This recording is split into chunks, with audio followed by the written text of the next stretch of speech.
I died with a bank robber's hands around my throat. 1 second, fluorescent lights, the smell of gunpowder. The next second, sunlight. A playground. 1,000 students packed together like sardines in summer heat. I blinked. The memories hit me like a truck. This isn't where I was. This is where I used to be. High school. 18 years old. The awakening ceremony. I pressed my fingers to my temples. A voice, cold, mechanical, impossible, cracked through my skull like static. Detected. Host possesses zombie kin. Binding grave sovereign template. Newbie gift pack received.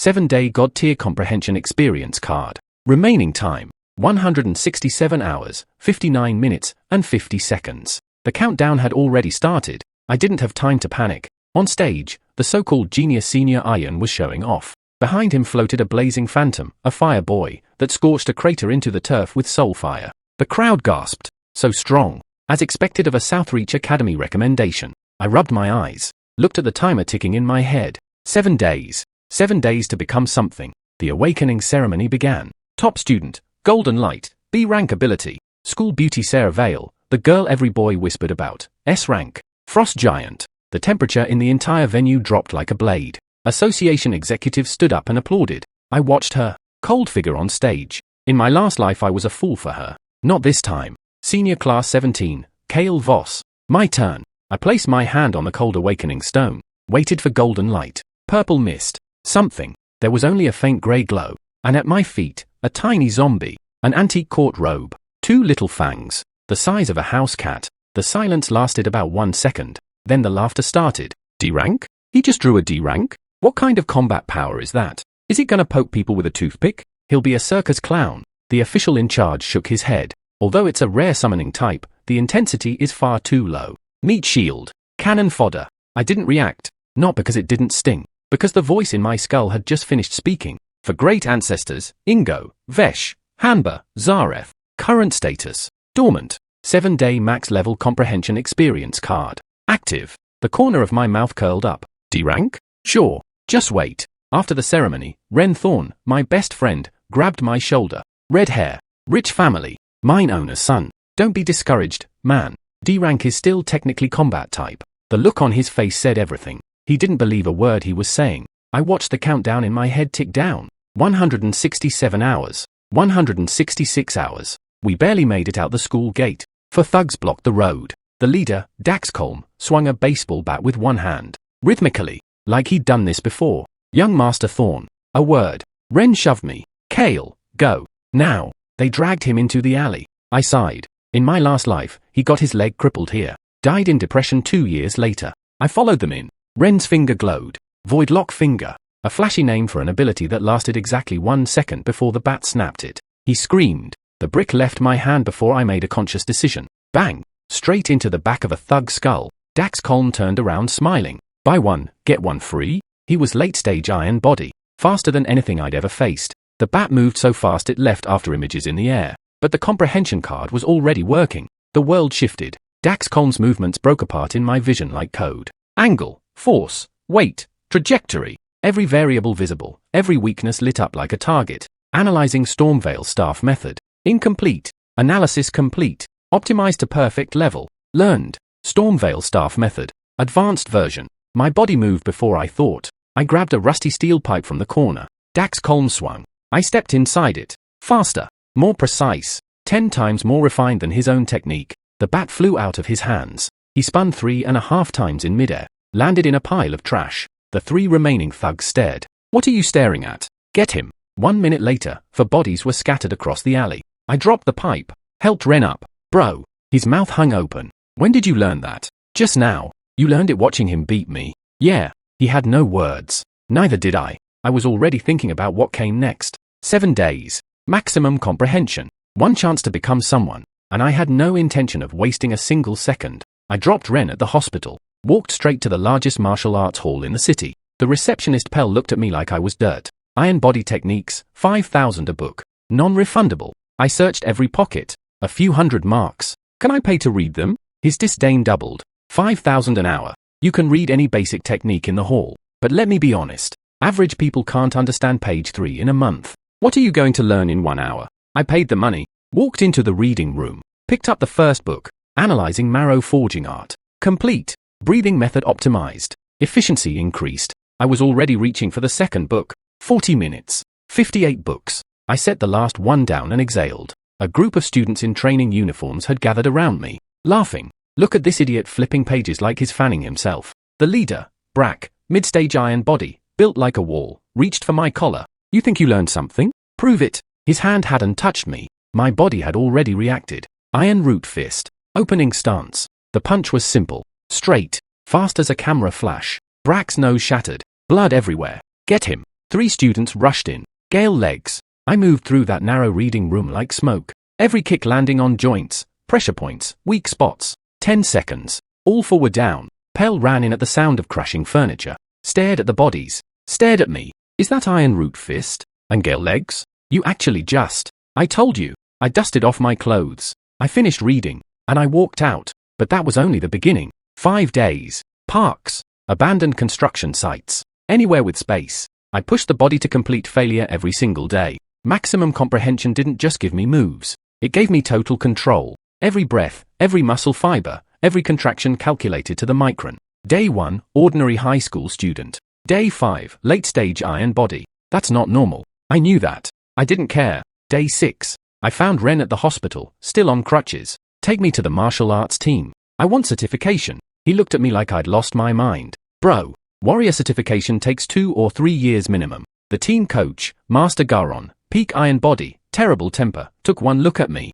Renthorn, you brought a D rank here? We don't accept deadweight. I'm here for certification. I looked at him, not to listen to you talk. He stood up so fast his chair scraped. Kid, do you know who you're talking to? Someone stuck at peak iron body for over a decade. Couldn't break through. Silence. Then, rage. He threw a punch carrying a freight train's worth of force. War fist. Raw power. No technique. I stepped into it. Same war fist. Trickier angle. Bang, bang, bang. After 10 exchanges, Master Garon jumped back. He was panting. I wasn't. Kid, how long have you been training? I thought about it. 2.5 years. Give or take. Counting my past life. Technically not a lie. His mouth twitched. 30 years, and a kid just showed me up. He shook his head. Fine. At this level you're qualified for Blade Master. I'll take you to the city for certification right now. The silver-white certificate was still warm in my pocket when I walked into the application hall. Dean Aldrich was already pointing at my name on the list. Kael Voss. Southreach Academy? Change it. He stabbed his finger at the air. You have a D-rank zombie. Why are you embarrassing the school? That place is for S and A-rank students. The class laughed. Vilehurst adjusted his glasses. A D-rank zombie? Are you going to Southreach to mop floors? Sarah Vale frowned, looking at me like I was someone she didn't recognize. Who says a D-rank can't go to Southreach? My voice wasn't loud. The room went quiet anyway. Unless, Dean Aldrich sneered, you're a combat prodigy who has reached the warrior realm. I reached into my pocket. The certificate hit the table with a sharp slap. Slid across the surface. Stopped directly in front of him. Look closely at what that is. He picked it up. His eyes went wide. Blade. Master? The entire hall stopped breathing. Corvin's laughter, cut off like someone strangled a duck. Vilehurst's glasses slid to the tip of his nose. Sarah Vale's head snapped around. An 18-year-old Blade Master. That meant one thing. As long as I didn't die, I was destined to become a Grandmaster. Am I qualified to apply? Dean Aldrich's face crinkled into a smile so fast it looked mechanical. Yes, absolutely. Student Voss, you are the pride of this school. I took my certificate back. Didn't look at a single one of them. Walked out. That evening at dinner, my grandfather Aldrich Voss held the certificate in both hands, grinning so wide his whole face creased. The Voss name means something again. He looked up. Number 2. A man radiating silent menace walked in from outside. My Uncle Darrow. The kind of man who made his living in monster hunting zones where most people didn't come back. He grinned at me. Nephew, wanna come for a ride? I didn't know yet what that ride would cost me. The pickup truck was riddled with bullet holes. The road leading out of the safe zone walls turned into cracked wasteland in under a mile. In the camp, scarred men sat around a giant pot. One of them, bald, muscular, a dagger spinning in his hand, looked me over. Boss brought a rookie? Soft skin and tender flesh. Can he handle it? My uncle said nothing. This was my test. I walked to the pot, reached in, pulled out a chunk of demon beast meat dripping with bloody water. It stank of something between iron and rot. I stuffed it in my mouth, chewed, swallowed, wiped the blood from the corner of my lip, smiled at the bald man. I'm Kael Voss. Please look after me. He stared. Then he laughed. Loud, genuine, slapping me so hard on the back I nearly choked. You've got guts. I like that. His name was Brack. In an hour, we were hunting. The Firefox was about to enter the Spirit Awakening realm. Low intelligence. High speed. Fire breath. Its fur bristled as we surrounded it. It barked. Not like a dog. Different. A warning. Brack leaped, blade swinging. The firefox dodged clean and spat demon fire into his chest. A mercenary blocked its escape route. The firefox bit his throat. Blood poured through the man's hands. Beast! Brack spun. I'll handle it, I said. He looked at me. If it gets dangerous, retreat. He turned to help the injured man. I faced the firefox alone. I moved in slow, testing distance. The firefox sensed me. Strange light flickered in its mouth. And before I could react, a ball of icy demon fire hit my left arm. It burned cold, like being submerged in liquid frost and fire at the same time. Don't stop. The firefox bolted. I gritted my teeth, sprinted, closed the gap. Silver dagger raised. One strike. The firefox hit the ground. I turned around. Left arm hanging wrong, blackened at the sleeve. Holding the 1-meter fox corpse in my right hand. Brack turned around. Stared. How could you? I dropped the corpse at his feet. You don't want it? I'll leave it since you landed the opening shot. He blinked. I have 8 brothers who work for this. Take it. He looked at me for a long time. Thank you, Brother Voss. Don't thank me. Just take me to find more. Over the next 2 days I hunted through the list. Grassland mice the size of cows. Rock snakes 3 meters long. A ghost eel that could turn invisible. Each fight was different. Each one tried to kill me in a new way. The grassland mouse hit me with narcotic toxin.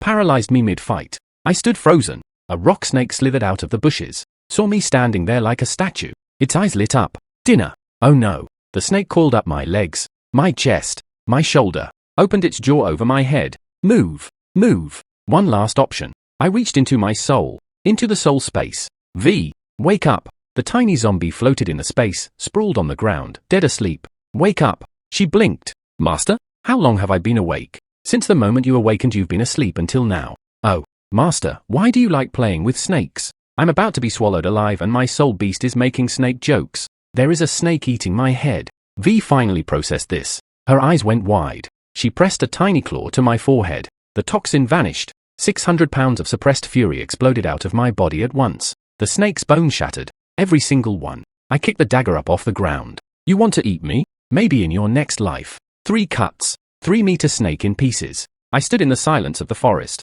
Chest heaving. Staring at the carnage. That's what it feels like to almost die. Not fear. Not relief. Just clarity. I'm not strong enough yet. And what came next would prove that all over again. After I returned from the mountains, my family was gone. A text from my mother. We have matters in the capital. Stay safe. Calls, all off. Grandfather. Father. Uncle Darrow. Nothing. I stood in the empty house for a moment. Then I found the switch in the storage room. The basement opened. My grandfather's old training room. 30 cubic meters. Everything I needed. And on the shelf, pulled halfway out like it had been left for me to find, a stack of martial arts manuals. Earthbreaker Fist. Earth Tier. Middle Grade. Phantom Step. Titan Frame. Iron Blood Blade. The old man knew. He prepared this for me. I trained for 4 days straight. No sleep worth mentioning. No family to interrupt. By day 4, Earthbreaker Fist a great success. Every punch I threw made the air roar. Force Test Machine. 1,078 pounds. Peak of the core condensation realm. In 4 days. That should have been enough to feel proud. It wasn't. I needed to get to South Reach. And I needed ability sensing before the trial. I went to collect my ability certification form. A post station tucked between ornamental trees, hidden behind what felt like nothing. Inside, a faceless old man. Literally. Skin stretched flat where features should have been. A round black bin for a mouth, opening and closing as he spoke. I sat down, drank the tea he poured. Scalding hot, almost burned through my throat. He told me stories. I asked for my form. He gave it to me. I left, glanced back once. He was smiling. That should have told me something. An hour later I realized I was walking in circles. The same road. Same trees. Phone. No signal. No cars stopping. I leaned against a rock. The old man. This is his doing. A car finally appeared, speeding toward me through the dark. I waved. It crashed into the guardrail. Exploded. I ran to the fire. Is anyone alive? Silence. Then, a chill behind me. I turned. Nothing. Turned back. A pair of eyeballs hovered in the air. 2 long pale pink intestines dangling from them. Floating. Blinking. I stared at them. What are you? I am. A pair of eyes. Of course you are. The eyes led me through the forest. Past the storm. To a wooden cabin. A flickering oil lamp.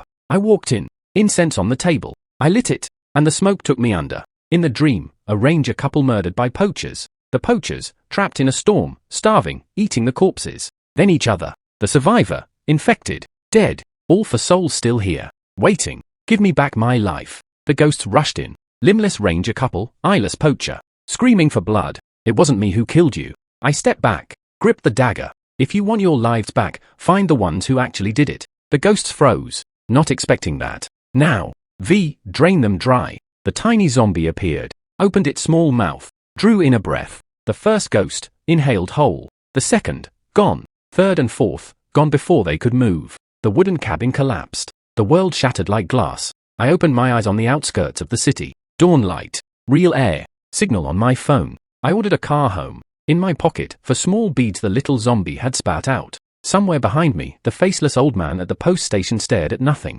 His connection to 4 ghosts, severed. Gone. Permanent. He hadn't expected that. The next morning, City Sports Center. 800 students from Iron Vale City, all reporting for Southreach Academy intake. Sarah Vale appeared outside my door before I could leave. Long hair, white shirt, boots to match my height. She asked if I'd gotten my admission notice. I showed her my phone without making her ask twice. Congratulations, Kael Voss. Admitted to Westmark Joint Ability Academy. She almost rose on her tiptoes, almost threw her arms around me, stopped herself, eyes bright, cheeks red. Why do you seem happier than I am? She turned her head, didn't answer. At the sports center, Ren Thorne pulled up in a convertible, drove it inside the venue. Engine roaring, smoke from the tires ruining carefully styled hair everywhere. Lyra Frost, a girl with ice in her eyes, climbed out and slapped him. We were all there. 4 of us. A brawl almost started. Some second school thug named Harzan surrounding Ren with 7 bodies. He had real muscle. He had a real right hook. I stepped in front of Ren,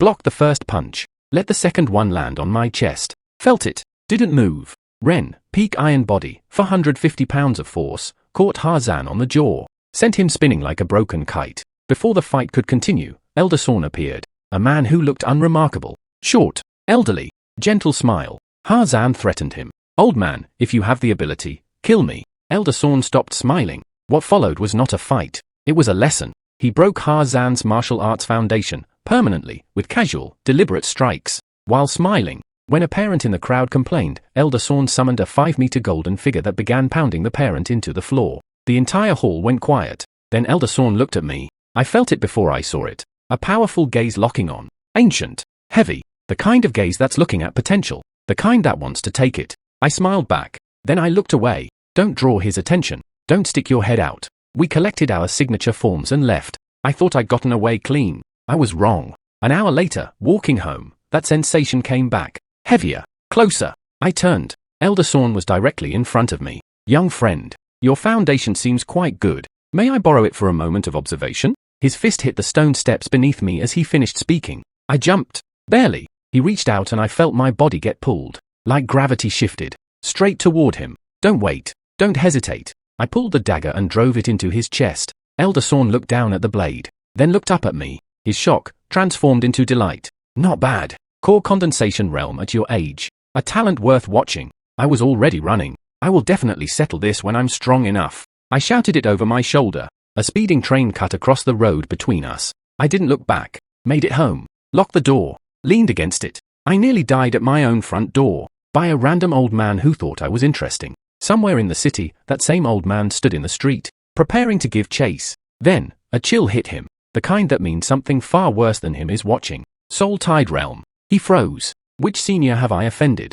His head left his body before the sentence finished. Rolled twice on the pavement. My Uncle Darrow stepped out of the shadows. Looked down. Exhaled slowly. A few more minutes and he would have been too late. He didn't tell me. He never did. I packed my bag that night. Tomorrow, Southreach. 5,000 kilometers. Stone Peak Ridge. Western Warzone District. A first-tier city that made Iron Vale look like a village. 4 of us in a car. Ren driving. Sarah and Lyra in the back. We found a hot pot shop buried deep in the city's alley maze. Sat down. Ordered everything. For a while none of us talked about the trial. Just ate. It was the last easy meal we'd have for a while. We all knew that. Southreach Academy. Combat Department Temporary Class 5. My homeroom teacher, Yuna, walked in wearing high heels and red lipstick. The class, mostly D and C rank ability users, stared at her like they'd never seen a teacher before. She called roll, read out names with barely contained exhaustion. C rank, D rank, still C, Kael Voss. She looked at my form.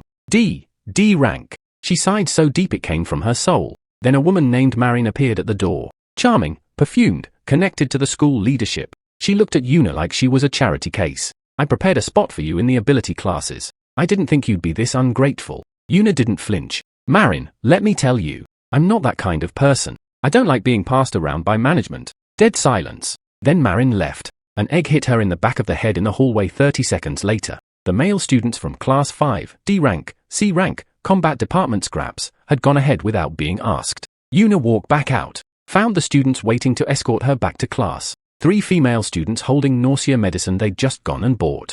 She'd spent 10 minutes calling us useless. She didn't say anything, just took the medicine. Said thank you. That night I tried to absorb my essence pearls. 2 hours. Nothing. V woke up, sniffed the pearls, ate all 7 before I noticed. I reached for them, got bitten. 2 puncture marks in my palm. The zombie looked up at me with enormous guilty eyes. Put a tiny claw on the bite mark. Does it hurt, master? I stared at it for a long time. Forget it. I needed more pearls. Which meant I needed money. Which meant tomorrow, the ability trading district. And the ability trading district had its own kind of monsters. An old man in the market tried to frame me for theft. I ended up at the ability inspection station. A captain named Rolt, who stood 2 meters tall, decided to intimidate me. I challenged him to a fight instead. He was holding back to my level. Core condensation only. Still, moving at speeds that turned the air into a current. I landed 1 punch that left a mark on his chest. He landed 1 that sent me into the ground. When the dust cleared, he was picking me up, carrying me. I woke up in a house that wasn't the patrol station. His sister, Dea, handed me a plate of food. The old man admitted to framing you. Rolled sorry. The man himself looked at me like a guilty bear. Sorry, little brother. My fault. I sat down. My stomach growled louder than any complaint I could have made. We drank, got loud, became something like friends. I left at midnight. Dea drove me back on a motorcycle at 334 kilometers per hour. Through a red light. Around an old woman crossing the road at full speed. I said nothing. My knuckles were white. Both hands locked on her waist. She didn't even break. I got my essence pearls back. Got home. Sat on the bed for 5 minutes just breathing. Tomorrow, ability sensing class. 1 month until the freshman trial. The trial format had changed. Team competition now. Temporary class 5, on the verge of elimination from day 1. The timer ticked somewhere in my skull. The 7 days of maximum comprehension were gone. What I built in those 7 days, that's permanent. But the ability card, I still couldn't sense it. I looked at the ceiling, thought about everything that had come at me since I opened my eyes on that playground. The laughter, the certificate hitting the table, the snake coiling around my chest, Elder Sorn's severed head rolling on pavement, the tiny zombie with its guilty eyes. D rank, grave sovereign, the for great ancestors, still dormant, still waiting. I closed my eyes. Tomorrow I'd find a way. I always did. The trial was coming, and when it did, they were going to learn what a D rank could actually do. The flame hit Pip's face. Small, insignificant. Then it exploded. The blast sent him skidding backward across the cracked stage. He crashed into my legs. Looked up, blood running down his cheek. Why didn't you dodge? I asked. Pip, my newest teammate, stared at the 2 burly brothers standing up across the stage. I forgot. I looked at Group 6. 5 people, all composed. Not a single one had broken a sweat. They're not even trying. That was the problem. Tove, your turn.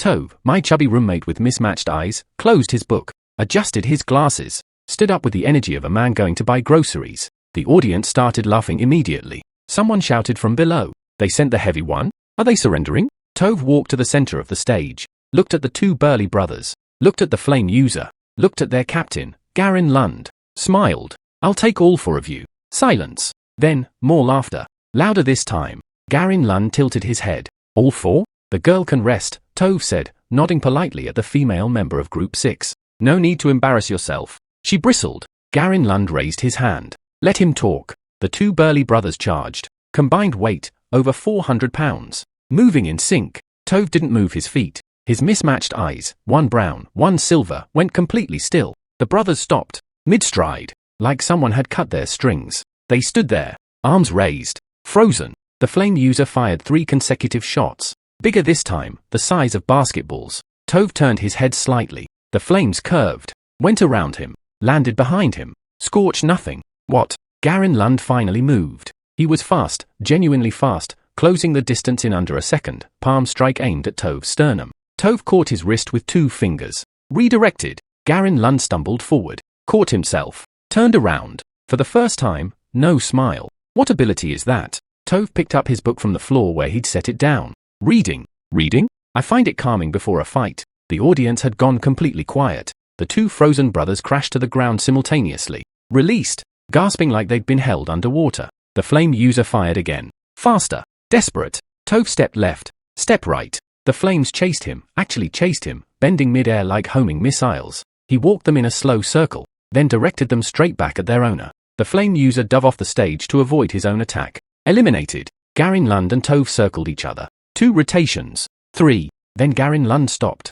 Who are you? Tove shrugged. Temporary class 5. Garin Lund looked at me, then back at Tove. Then he stepped off the stage himself, walked past Director Lorne, said nothing. The 2 burly brothers looked at each other, stepped off. The girl followed. Group 6, forfeit. The gymnasium erupted. Not cheering. Confusion. Then, slowly, something building. Pip grabbed Tove's arm the moment he walked back. Brother, why didn't you tell us you were this strong? Tove looked at him with mild annoyance. You never asked. I watched Tove sit back down and open his book. Same page as before. Who is this person? The team competition continued. Round after round. Group eliminations. My team moved through their bracket like a ghost. No one wanted to analyze us anymore. No one knew what to analyze. Tove never explained his ability. The twins, Kael and Nora, had barely spoken, but in their one match, they moved in perfect synchronization. Kael's white hair ability, localized electromagnetic suppression. Nora's silver ability, reflection shield. Together, a fortress.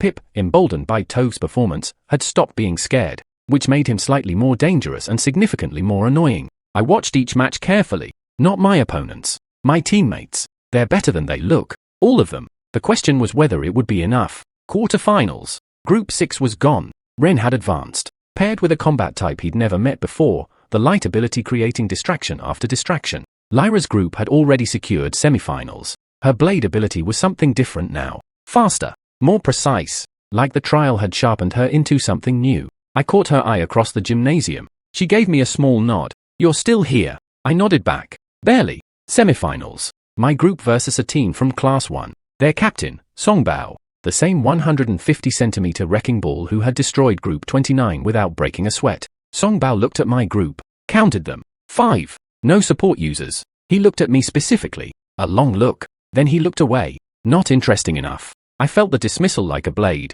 Good. Keep thinking that. The match started. Songbao moved first. Straight at Tove. He'd done his homework. The shadow form appeared behind Songbao. 2 of him, moving simultaneously from different angles. The goal wasn't to hit Tove. It was to occupy his attention, keep his hands busy, stop him from controlling the battlefield. Smart. Songbao's teammates surged past, targeting the twins. 3 against 2. Overwhelming angles. Kael raised one hand. The electromagnetic suppression activated. 2 of the 3 attackers slowed. Their ability energy disrupted, movement sluggish. Nora's shield reflected the 3rd strike back into his own shoulder. He yelped, stumbled. Pip hit him off the stage from behind. 1 down, but Songbao had already reached Tove. The shadow form struck from the left. Songbao struck from the right. Simultaneous. Perfect timing. Tove caught the shadow's wrist. Redirected, but Songbao's real strike caught him across the ribs. Tove slid back 3 meters. Caught himself. First time he'd been hit. The gymnasium noticed. Songbao pressed forward. No pause. No mercy. The shadow form split into 3 now, filling Tove's entire field of vision. He can't redirect what he can't track. I moved. I crossed the stage in 4 steps, put myself between Tove and Songbao. Songbao stopped, looked up at me, then, for the first time, actually looked. Earthbreaker fist, he said quietly. Titan frame. Iron blood blade. He'd recognized the techniques, not just recognized them, named them in order. From watching me breathe, this kid is terrifying. You should have gone first, Songbao said. I know. I rolled my neck. I was giving my team a chance to warm up. Songbao smiled. For real this time. We moved together. No system voice. No comprehension card. Just everything I built in 7 days, and everything I'd bled for in the mountains, compressed into my fists. Songbao was fast. Faster than anyone I'd fought in the trial. The shadow form mirrored every strike, appearing from impossible angles. I took 3 hits. The Iron Blood technique's dark membrane crackled under the force. It holds. It holds. On the 4th strike, I caught Songbao's wrist. Twisted. Pulled him off balance by a single centimeter. That centimeter was everything. Earthbreaker fist. 36 consecutive strikes. The Titan Wraith Phantom materialized around me. Each punch led on the last. The stage beneath us fractured outward in rings. Songbao's shadow form shattered. He skidded to the edge of the platform, 1 foot hanging off. Stopped himself. The gymnasium was silent. Songbao looked down at his foot. Looked at me. Laughed. Genuine. Surprised. Delighted. You're at mid-stage core condensation. I said nothing. That's not supposed to be possible at your age. Not without medicine. I use medicine. How much? Enough. Songbao stepped back onto the platform, raised his hands, bowed. Group forfeit. I stood in the silence, chest heaving, left arm burning from 3 places where the iron blood technique had cracked under pressure. That's going to hurt tomorrow. Good. Behind me, Pip was already screaming. Tove had opened his book again. The twins were watching me with something new in their expressions. Not admiration. Recognition. Finals. My group versus Lyra Frost's. She looked across the stage at me. I looked back. Don't hold back, she said. I wasn't planning to. She almost smiled. Ren, sitting in the audience next to the unconscious Rai J from Group 15, leaned forward. This is bad. Lyra heard him from across the gymnasium. Didn't react. The match started. Lyra moved like water. The innate blade body, her entire frame optimized for cutting, turned every movement into a potential strike. 3 of her teammates provided coverage, ability energy feeding into her speed. She went directly for me. I met her. Phantom step versus blade physique. The stage became a blur of movement too fast for most of the audience to track. Pip held the twins in place. Tove locked down 2 of Lyra's teammates. Frozen mid-step. Nora's shield reflected a nature-type ability back into the stage floor. It exploded. Dust everywhere. In the chaos, Lyra found an angle. Tang knife slashing diagonally across my left shoulder. I turned with it. Iron blood absorbed most of the force. A shallow cut. Still bleeding. I grabbed her wrist on the follow-through. Pulled her past me. Spun. For 1 second we were standing side by side. Facing opposite directions. Both breathing hard. You've gotten better, she said. You too. Then she dropped, swept my legs. I jumped. She was already rising. This could go forever. I made a decision. I stopped dodging. Planted my feet. Let her come. Her eyes narrowed. He's baiting me. She came anyway. Because the blade body doesn't stop. That's both the gift and the trap. The strike landed clean. My iron blood membrane shattered completely. Spent. The force hit me like a wall. I didn't move. My right fist drove forward. Earthbreaker fist. Single strike. Not 36. Just 1. Everything in it. The shockwave crossed the stage. Lyra's feet left the ground. She flew backward, caught by her own teammates before the edge. They caught her, but they stepped off the stage doing it. Eliminated. The gymnasium. Completely still. Then Director Launt's voice through the microphone. Group 43. Champions. Pip screamed so loud the twins flinched. Tove looked up from his book long enough to nod once. The twins, Kael and Noro, looked at each other. Then at me. In unison. Quietly. Good fight. Lyra Frost walked across the stage. Stood in front of me. Blood on her lip from the shockwave. Tell Sarah she has good taste. She walked away before I could respond. The rewards. 100 white grade essence pearls. 1 million crown marks. Full defensive gear set. And Veilgate Grounds cultivation access. Deep cultivation. The kind that could change ability grades. Director Lawn looked at my group specifically when he said the last part. For a team that started with 2 forfeit losses, a team nobody wanted to be assigned to, a team the entire school had written off. I took the certificate. Didn't celebrate. Didn't look at the crowd. Looked at the little zombie in my soul sea instead. She was bouncing. Practically vibrating. Little fangs showing. Master. We won. We won, I agreed. Can I have candy now? I stared at her for a long moment. Sure. That night. Dormitory 611. Essence pearls in a box on the desk. Certificate on the wall. Left shoulder bandaged. 3 cracked ribs confirmed by the school medic. Pip had already gone to call his father and brag. Tove was reading. Same book. Always the same book. Tove.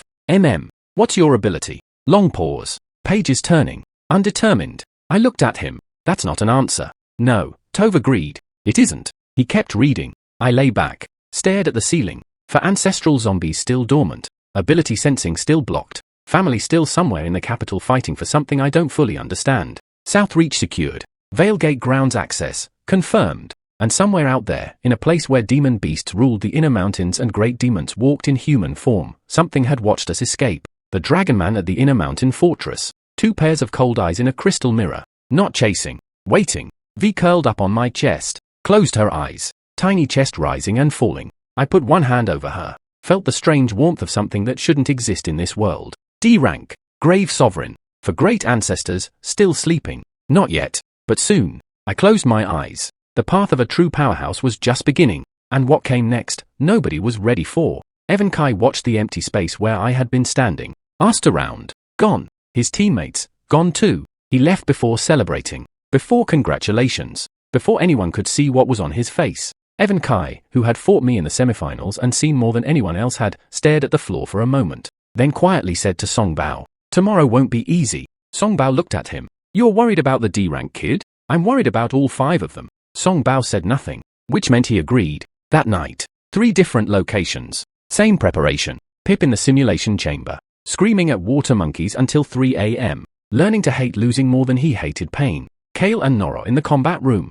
2 fierce ghosts glowing in the dark, evolving, quietly. Tove in the library, same book, different page, his mismatched eye scanning something no one else could read. And me, alone in the martial arts arena, no one watching, no opponents, just the training dummy, the gravity chamber, and 8-blade techniques I'd copied from the scripture pavilion. I practiced until my hand stopped shaking from exhaustion, then kept going. Group 1 tomorrow. Evan Kai's telekinesis that freezes ability users mid-strike. Songbao's shadow form that splits into 3. 2 support-type users whose abilities I hadn't fully mapped. And the truth, my own team, exhausted. My ability, still blocked. V, the only real weapon I had. The little zombie sat on my shoulder watching me practice. Concerned. "Master, you're going to break something." "I know." "Then why?" "Because I need to find it." "Find what?" I stopped, stood in the dark gymnasium, breathing hard. The gap, the half-second gap in every system, the crack where ordinary becomes something else. I'd found it in Daxcolm's staff technique, in the Firefox fire breath, in the Ghost Demon's movement, in Lang's shadow path. Every opponent had one moment where certainty became doubt, one breath where they didn't know what came next. Find that moment tomorrow. That's the only path through. I packed up, walked back to the dormitory. Pip was still screaming somewhere behind me. Good morning. Final points competition. The gymnasium was packed. Every seat taken. Standing room gone. 2nd and 3rd year students lining the walls. Even faculty from departments that had nothing to do with the freshman trial. Dean Lorne sat in the front row. Vice-Chancellor Fenn beside him. Marshal Henrath, the peak soul-tied realm, half-step walking, sat 3 seats from the aisle. Still watching me. Still trying to remember where he'd seen that face. On stage, 3 teams. Group 1. Group 9. Group 43. Evan Kai's group stood straight. Professional. Composed. Songbao was already eating a persimmon. Lin Hui's group, tired from yesterday but upright. A girl they called Swallow had wrapped her wrist. A giant they called Plum was still smiling at everyone with unnerving warmth. My group. Pip with dark circles under his eyes. Tove with his book. Kael and Noro standing close together, silver and white hair catching the light. And me. Hands in my pockets. Looking at the simulation stage like I was reading a map. 3 matches. Round robin. 2 wins for first. The math was simple. Nobody expected Group 43 to win even one. Director Lorne looked at the 3 groups. Kept his face neutral. Called the first matchup. Group 9 versus Group 43. Lin Hui, Group 9's captain, exhaled. At least it wasn't Group 1 first. His instinct told him this was the easy match. His gut told him something else. He ignored his gut. The simulation activated. Environment. Collapsed highway overpass. Broken concrete pillars. 3 levels of elevation. Open sky above. Lin Hui split his team immediately. Swallow and Crocodile flanking left. Quick Gun holding the high ground. Plum anchoring center. Lin Hui himself moving right. Coordinated. Practiced. Proven. I did the opposite. Kept everyone together. Moving through the debris in a tight cluster. He's doing the same thing as against Lang. Lin Hui noted it. Adjusted. Quick Gun took position on the highest pillar. His ability, precision shot, ranged energy projectiles that tracked heat signatures. He could hit 7 targets in 4 seconds. He'd proven it yesterday. He lined up my group through the scope. 5 heat signatures moving together. Easy. Fired. The first shot deflected off nothing. Dissolved. What? Second shot. Same result. Quick Gun frowned. Fired again. Rapid succession. 7 shots. 7 dissolves. Tove. On the ground, Tove was walking calmly behind me. Feather fan moving in small arcs. His lips moving almost imperceptibly. Bullets find no purchase here. Speed becomes stillness. Force becomes wind. It wasn't a shield. It was a rewrite. The projectile's own energy, redirected into inertia. Quick Gun stared at his hands. My shots aren't missing. They're being unmade. He switched targets. Aimed at Tove directly. The shot curved mid-flight. Came back at him. He dove off the pillar. Hit the concrete below hard. Eliminated. Lin Hui heard the sound. 3 seconds into the match. Quick Gun is down. That fast. He immediately signaled Swallow and Crocodile to converge. They were already mid-movement. Because Kael and Noro had already sent the ghosts. White Sentinel from the left. Dark Sentinel from the right. Moving through walls. Moving through pillars. Crocodile threw up a water barrier. Instinct. White Sentinel passed through it. Hit him clean. Eliminated. Swallow was faster. She actually saw the ghost coming. Dodged. Counterattacked. Landed 2 strikes that would have crippled a human. The ghost flickered. Regenerated. Hit her from behind. Eliminated. 3 down. 11 seconds. The gymnasium went quiet. Not silence. Something different. The particular quiet of people watching something they don't have words for yet. Lin Hui and Plum converged on my position. 2 against 5 now. But Lin Hui's ability was the Oracle Toad, Spirit Eye, and he'd already mapped every weak point on my team. Every flaw. Every opening. He moved with precision. No wasted motion. The Toad Spirit Eye feeding him real-time data. Pip, left side guard is down after the simulation chamber beatings. Tove, 3 more uses of the word spirit before energy collapses. Kael and Nora, ghosts at half power after the previous strikes. Kael, rib still cracked from yesterday. I can win this. He went directly for Tove. Wrong choice. I stepped in front of him. Earthbreaker fist. Not 36 layers. Not even 10. Just 1. 1 punch with every cracked rib and sleepless hour behind it. Lin Hui raised his arm. Block. The force sent him skidding back 6 meters across broken concrete. Mid-stage core condensation. Pushing toward late stage. When did he? Plum arrived from the side. For 100 pounds moving faster than anything that size should move. His ability. Gravity inversion. Briefly reverses gravity for himself and one target. He grabbed me. Inverted. Both of us shot upward. I hit the ceiling of the simulation. Plum above me now. Grinning. Hello, brother. I looked at the grinning giant face above me. Looked at the concrete ceiling. Looked at the ground 30 meters below. Phantom step doesn't work when there's nowhere to step. I looked at the giant's hand still gripping my collar. But Iron Blood technique works anywhere. I discharged every last reserve of protective chi outward in a single pulse. The shockwave traveled through Plum's arm. Through his shoulder. Into his chest. Plum released me. Eyes wide. Expression, for the first time, not smiling. Gravity re-inverted. Both fell. I twisted mid-fall.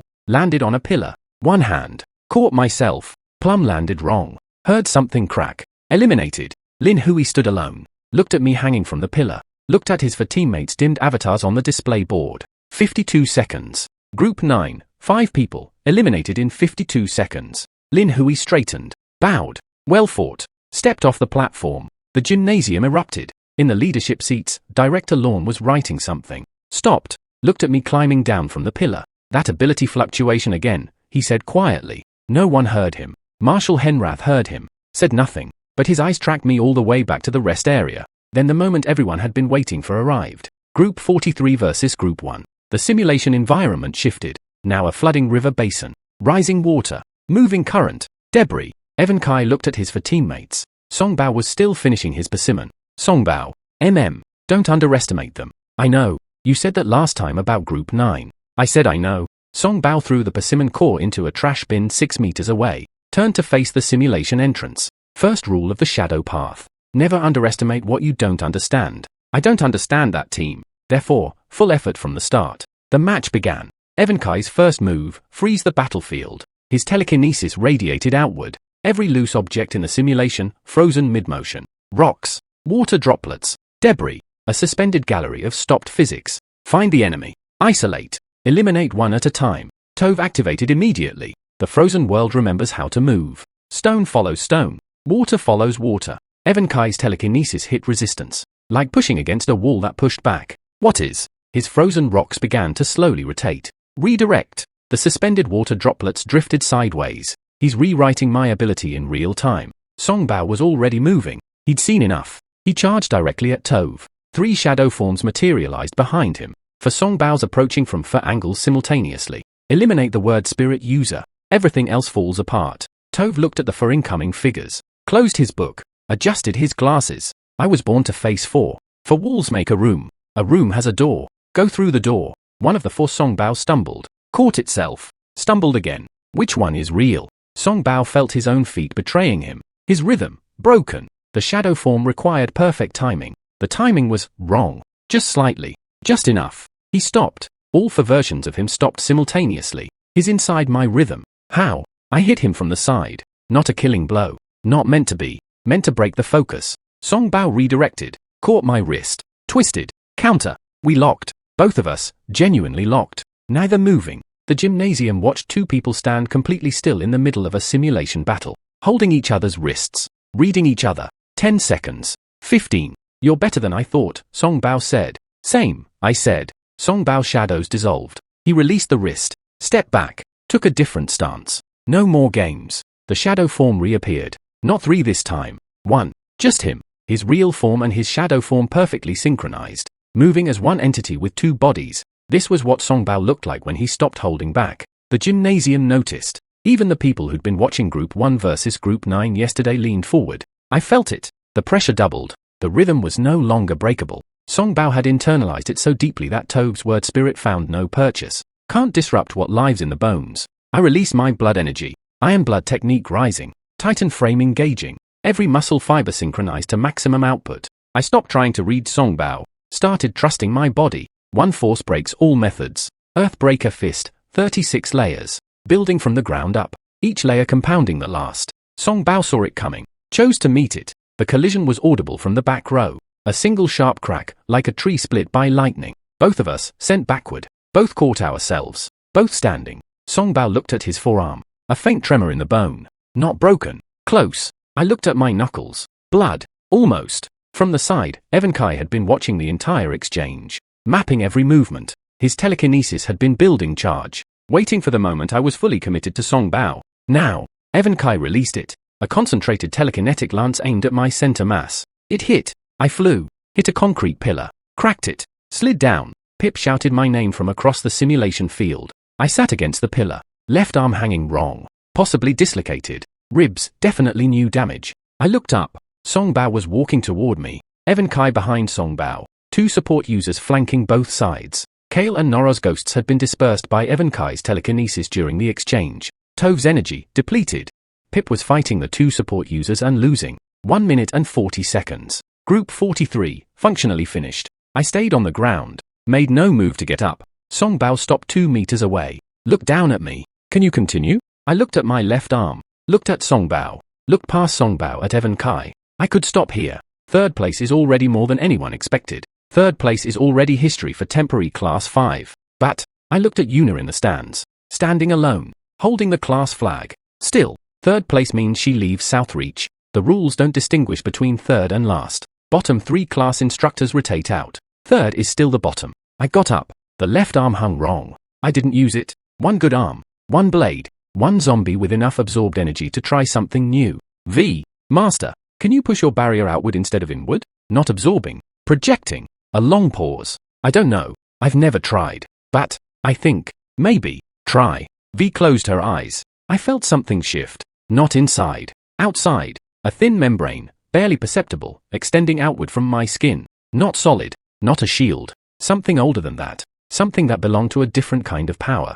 Zombie kin. Grave sovereign template. The for great ancestors, still dormant. But, something is awake. Songbao swung. His fist entered that membrane. And stopped. Not blocked. Not deflected. Stopped. Like hitting cold water. Like the energy drained from the strike the moment it crossed the threshold. Songbao looked at his fist. At me. At the membrane that wasn't visible but was absolutely there. What is that? I didn't answer. I used the one good arm. Drove a straight punch into Songbao's sternum. The titan frame behind it. The weight of a mid-stage core condensation warrior moving at full output. Songbao flew. Crashed through a concrete divider. Lay still. Eliminated. Evenkai stared. He drained Songbao's punch. From the inside out. That's not telekinesis. That's not martial chi. That's not anything I've catalogued. He released his telekinesis, full power. Everything in the simulation field picked up and launched at me simultaneously. 100 pieces of debris moving at speed. The membrane held. Every piece of debris, slowed, drained, fell. Evenkai's energy expenditure spiked. He was pouring in reserves just to maintain the assault. It's eating my ability. I walked forward, through the suspended debris field. One arm. Bleeding, walking like someone who had decided something and wasn't going back. Evenkai had one option left. He concentrated everything into a single lance. No spread, no area attack. Everything compressed into one point. Even a draining membrane couldn't hold against that density. He fired. It hit me in the chest. Sent me back 2 steps. Only 2 steps. Evenkai stared. His hands were shaking. He'd just entered his reserves into that strike. I reached him. Pressed the dagger against Evenkai's throat. Eliminated. The gymnasium. Absolute silence. Then one voice. From the stands. Yuna. Not words. Just sound. The sound a person makes when something they'd stopped believing in happens anyway. Then the rest of the gymnasium caught up. Thunderous. Director Lorne set down his pen. Looked at the 5 members of Group 43 standing on the simulation stage. Pip unconscious but upright somehow, leaning against a pillar. Tove sitting cross-legged, energy depleted, book open on his knee. Kael and Nora holding each other's hands, ghosts dispersed, both exhausted. Me standing with one arm, bleeding from 3 places. 5 people. No healer, no A rank abilities, no divine weapons. One of them can't even activate his own powers. First place. Director Lorne looked at the dean beside him. The dean was already standing, not applauding, just watching me with an expression that meant something was being decided. Marshal Henrath leaned forward in his seat. Quiet. Eyes locked on my left hand, the hand holding the dagger, the hand that had been inside that membrane. Aldrich Voss. I know that name. Now I know why. The awards. 100 white grade essence pearls. 1 million crown marks. Full silver tier defensive gear. And Valegate grounds cultivation access. 1 week. Deep cultivation. Director Lorne looked at my group specifically when he said the last part. I held the certificate. Didn't look at the crowd. Looked at Yuna. She was crying. Trying not to. Failing. Holding the class flag with both hands. I looked away. She can stay. That's enough. Pip was immediately surrounded by his old classmates and people who'd never spoken to him in their lives. Tove had already returned to his book. Kael and Nora stood together near the exit. Watching me. Master. The little zombie in my soul see. Quiet. I think. I felt them. I stopped walking. Felt who? The ancestors. For just a moment. When I was projecting the barrier, it was like knocking on a door. And something knocked back. I stood completely still in the middle of the gymnasium. Thousands of people around me. None of them aware. Ingo. Vesh. Hanba.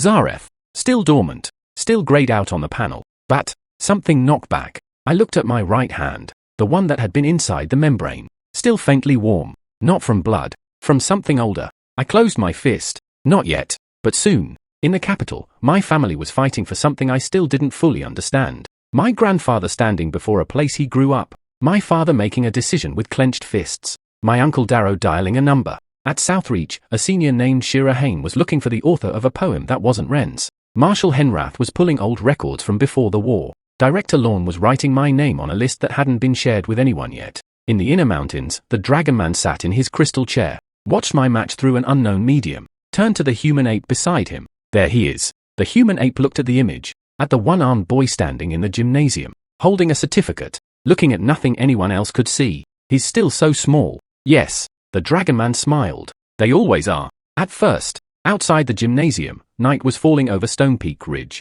I sat on the steps alone. Left arm in a sling. 3 cracked ribs wrapped tight. My phone buzzed. Sarah Vale. I watched the whole thing. Are you okay? Ren Thorne. Brother.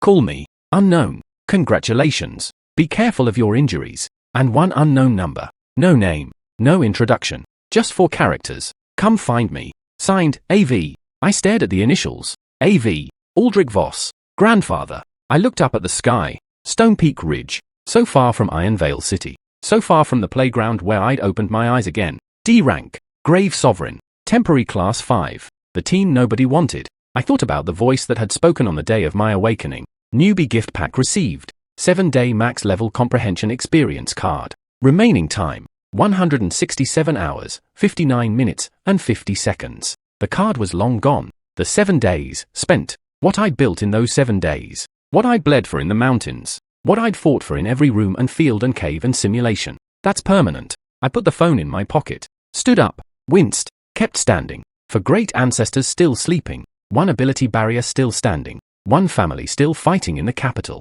1 dragon man watching from the inner mountains. And 1 old man somewhere. Waiting. I looked at the night sky one more time. The trial was over. We won. And now, something new was coming. Something that would make everything so far look easy. Ren finally did it. He and Lyra Frost. Together. He spent the entire dinner telling me how he pulled it off. Step by step.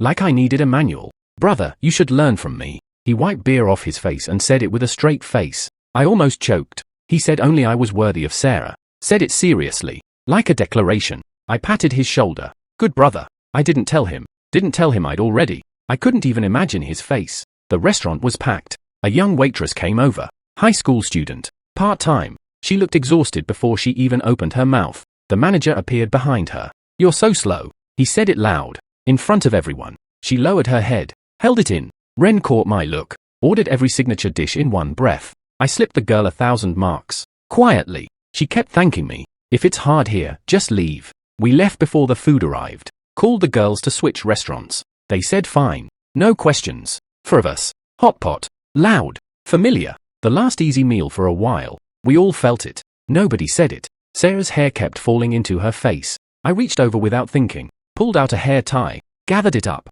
twisted it, secured it. Ren went quiet mid-sentence. Lyra stopped eating. They both stared. Since we were kids, I said. Sarah nodded like it was nothing. Lyra shot Ren a look.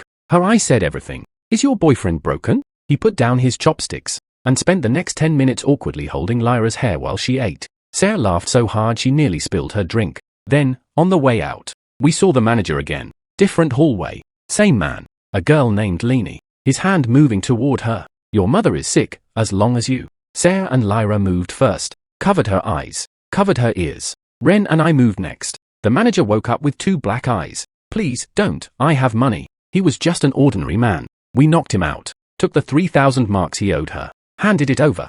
She didn't even count it. Just stared at us. Remembered my face from earlier. We were already gone. 3 days later. Luyar Hall. Registration for the Southern District Battle. I walked in, and the first person I saw, Shira Hain, the campus beauty. Blue outfit today. Completely different from usual. She looked at me like she'd seen a ghost. Are you okay? I heard you. She stopped herself. The campus post had spread. Rookie King Kael Voss. Charged into the contested zone. Fate unknown. I assured her. Answered her questions about the poetry master. Gave her just enough. Her face went red. I didn't tell her the truth. That her idol doesn't exist. That if he did, he'd be someone legendary. I slipped out while she was still thinking. Walked to the front desk. Filled out the form. Name. Grade. Ability level. A gust of wind. The paper flew. Landed on a girl named Lu Lin. She picked it up. Read my name. Looked at me. Her friends moved faster than she did. Snatched the form. Started talking. Loud enough for the whole hall to hear. Maybe today he takes your paper. Tomorrow he takes your dignity. I stared at them. 3 women. 1 theory. 0 logic. Can I have my form back? No. Lu Lin grabbed it with both hands. Tore it in half. Threw it in the bin. Her friends cheered. I said 1 word. Quiet. Unbelievable. That was enough. They surrounded me. Lu Lin threw a punch at my face. Bang. She grabbed her fist. So hard. The others tried. Same result. Everyone's hands hurt. Nothing happened to me. Then 3 of them activated abilities. The blasts missed me. Hit someone behind me. 2 groups started fighting. Chief Instructor Liren walked in. Domain level ability. Everyone froze. Like puppets on invisible strings. Everyone except me. He felt it. Looked at me. Tried harder. Nothing. He started doubting himself. Lu Lin pointed at me. It's his fault. He said he wanted to. I didn't wait for her to finish. Turned around. Walked out. Liren watched me leave. No pressure. No reaction. I had a competition to register for. Then, Director Launt's office. Knock. Come in. He saw me. Immediately got a headache. He had his criteria. Talent. Potential. Future trajectory. My ability rating on paper. Still D. Still 1 level. He told me to go home. He'd think about it. I saw Sarah's name already on the list. I nodded. Closed the door. Walked out. I wasn't worried. I was first in practical combat. That was without the god weapon ability. And if Director Lawn was unwilling, Dean Lawn would make him reconsider. Sure enough. A day later. 15 names. Including mine. Director Lawn called us to the briefing room. You are going to Drayson University. The academy only needs you to observe. No expectation of winning. Discussions exploded. Then what are we competing for? Sarah was standing near me. Her friend Faye Shue beside her. Faye had been studying me. Then she gasped. Covered her mouth. Sarah, your boyfriend is really something. She said it loud. Aoden heard it from across the room. I felt his gaze immediately. Heavy. Possessive. I walked over to Sarah. Put my hand on her shoulder. Natural. Like breathing. Faye slipped away instantly. Smart girl. Aoden stepped forward anyway. Sarah. Sarah looked at him. Then she took my arm. Walked in front of him. This is my boyfriend. She said it clearly. No hesitation. Aoden shook my hand. Grip tight. Eyes burning. Aoden. Kael Voss. Neither of us smiled. Sarah pulled me away before it escalated. Explained quietly that she'd helped him once. Just a classmate thing. Didn't understand how it turned into this. She looked genuinely confused. Frustrated with herself. I looked at her. Why are you so flustered? She stomped her foot. Turned away. Deliberately ignored me. I said I was leaving. She spun around and grabbed my arm. Don't. I looked at her. Do you have time tonight? She nodded. Didn't say a word. Just nodded. I thought about Aoden's burning gaze across the room. Watched it shift. Simmer. Good. Keep it. Then our captain arrived. Cheen Myra. 2nd year. Dual S-rank abilities. Holy light healing. Shadow cage space type. She trapped 2 enemies in the shadow cage for 7 full days once. They couldn't escape. She let them out herself. They never complained again. She split us into groups, Aoden and Zim with one team, Sarah and Faye with another. Last group, me and Nola. Sarah's eyes asked the question, is it safe? She doesn't seem like a bad person, I said. I didn't know yet. Nola, 1 meter 50. Looks harmless. Domain level ability user. 3rd year. She was the one who casually broke a man's cultivation base in front of the entire group without blinking. When I introduced myself, she looked at me. You don't recognize me? She pulled out a piece of paper. My autograph. I remembered. The crowd of admirers. The one who pushed to the front. I signed fast and moved on. That was her. She was genuinely happy I remembered. Not romantic. Just recognized. Shall we head into the mountains? We entered Vath Mountain. 3 days later, I realized something was wrong. The same golden tree. Again. I'd marked it the first time. My mark was still there. Nola had been leading us in circles. For 3 days. She had no map. She hadn't taken the map Jean Myra gave her. She didn't think she needed it. She'd been here twice before.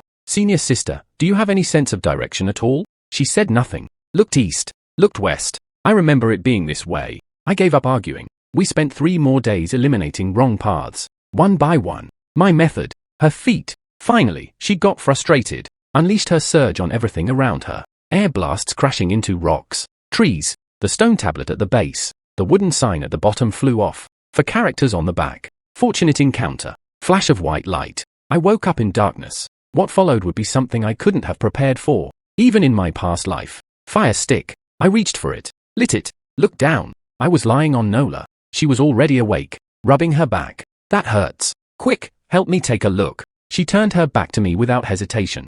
Zero concern that I was a man. I looked. A corpse beetle the size of my fist. Clamped onto her. I grabbed it. Threw it at the wall. It shattered. She tried to turn around. I pressed her shoulder. Nothing. Don't look. We were in a tomb passage. Moss on the walls. Everything damp. One direction. Forward. We walked. Hours. The passage widened. Then widened again. Then, a statue. 6 arms. Wings from the spine. Human legs. Not human. We circled it. Nothing unusual. We kept walking. Light ahead. We came out into houses. Ancient. Night lamps hanging at every door. Nola launched 2 surge blasts at the nearest house. It shattered. Voices erupted from inside. Strange beasts. Invaders. Bells. Torches. Men with spears. Women with hoes and sickles and embroidery needles. All of them pouring out. They thought we were monsters. Arrows rained down. I activated the Iron Blood technique. Held my ground. Took every arrow. Didn't move. Their leader stared. Their bodies are incredible. He charged anyway. Nola dropped them all in one wave. Surge. They writhed on the ground. She held back. Just enough. I stopped her from doing it again. These were ordinary people. One real strike would kill them. I moved through the women. Took their weapons before they could react. Handed them back gently. They stood there confused. Looking at their hands. Can someone tell me why you attacked us? The leader spoke through the pain. His name was Manhwa, chief of the Chowman tribe. They'd lived here for thousands of years. Underground. In this passage. Sealed off from the surface by a massive obsidian stone.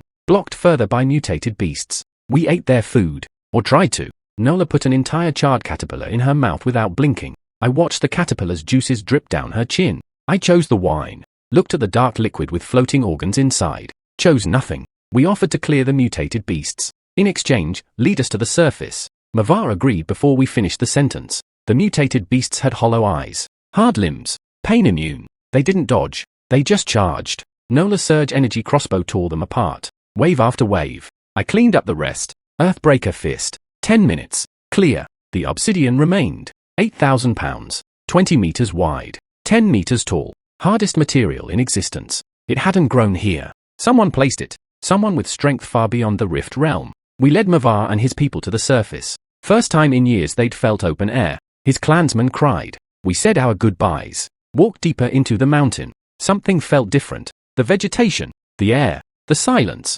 Have you noticed anything strange? I asked Nola. She looked around. Maybe it's your imagination. I told myself she was right. She wasn't. We hunted. Roasted meat over a fire without salt. It was still the best thing I'd eaten in weeks. A color-changing tiger fell from a thicket behind us. Nola had already shot it. Didn't even look up. We slept in the trees. I built a platform. Flattened the branches. Set warning devices at the base. Nola looked at the space. We're sleeping together? Safer, I said. In case something climbs up. She thought about it. Nodded. I took first watch. She took second. Except she never woke up. I kept watch alone. All night. In the morning she stretched. Her arm hit me. She saw my dark circles, started laughing, then she remembered she'd hit someone during the night. She stopped laughing. From now on you guard the first half. I said it quietly. She nodded, very fast. Morning. We climbed down. I saw something by the corpse pit. A figure. Blood red. Child's face. Adult body. Made entirely of blood.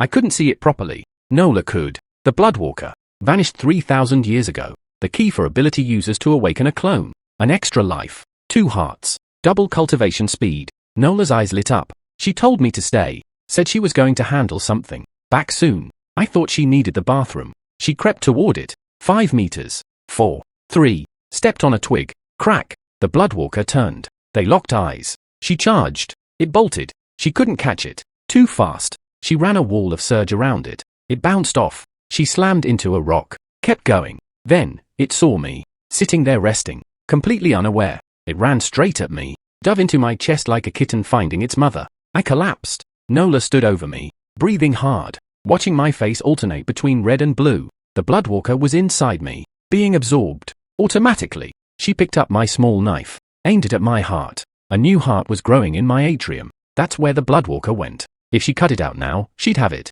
She held the knife there. Then she drove it into the ground. Looked at me for a long time. Whether you survive or not, I'll be back tonight. She took my knife. Left me in the grass. Alone. I woke up not knowing how many days had passed. And what I found when I opened my eyes changed everything. A corpse beetle on the back of my head. I ripped it off. Smashed it. Nola was gone.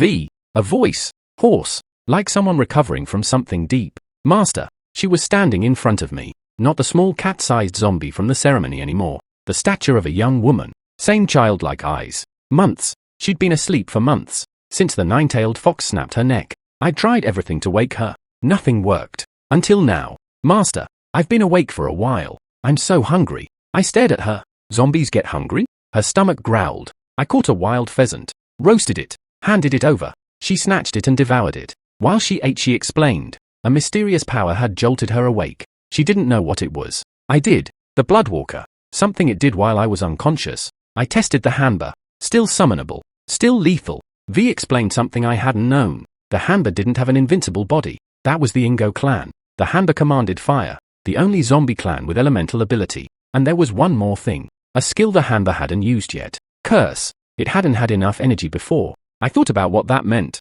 The Hanba had already destroyed a great demon of the Rift Realm. And it hadn't even used its real ability yet. I told V, no more casual breakthroughs. Don't wake another ancestor. Not until I'm strong enough to control what comes out. She insisted she could control it. I roasted more chicken. Said nothing. We searched for Nola. Days passed. No trace. No sign of classmates anywhere. Then, Manhwa, running, crashed into me. Drenched in sweat. Didn't stop. It's a curse. We shouldn't have left the passage. Gone before I could ask anything. V appeared beside me. She'd already flown ahead. Master. Her expression told me before she did. Undead. Hundreds of them. Human corpses. Beast corpses. All moving. We walked toward them. V released her zombie aura. Every corpse scattered. Fled. Like cats seeing a tiger. I pushed aside the front teeth of one. Fingernail length. Strength of early iron body. Slow but powerful. I looked at V. Where did all these come from? She shook her head. Then, a roar from the forest. We found it. A mammoth.